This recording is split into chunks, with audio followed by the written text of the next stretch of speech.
Təminat. İşçinin haqqının havada qalmaması üçün ilk addım elə masa arxasında müqavilə imzalanarkən atılmalıdır.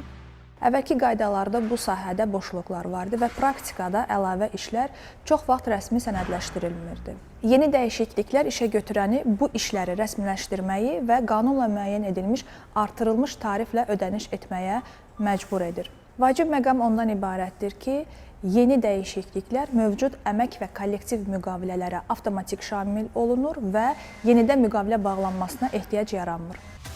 Qanunun dili sərtdir. İşçinin əlavə əməyini görməzdən gəlmək sadəcə etik qüsur deyil, həm də ağır hüquqi məsuliyyətdir.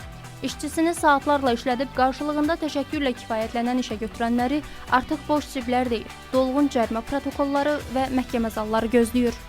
Bu qaydaların tənzimlənməməsi, tətbiq edilməməsi, pozulması əmək qanunvericiliyinin pozulması kimi qiymətləndirilir və işə götürən üçün inzibati məsuliyyət yaradır. İşçi belə olan hallarda Dövlət Əmək Müfəttişliyi xidmətinə müraciət edə və paralel olaraq məhkəmə qaydasında əmək hüquqlarını tələb edə bilər. Məhkəmə təcrübəsində bu cür iddiaların əksəriyyəti işçilərin xeyrinə həll olunur. Yeni qaydalar əmək bazarında kölgədə qalan məqamlara işıq salır. İndi hər bir saniyə daha qiymətli, hər bir zəhmət isə daha şəffafdır. Çünki ədalətli əmək haqqı sadəcə rəqəm deyil, işçinin vaxtına verilən dəyərdir.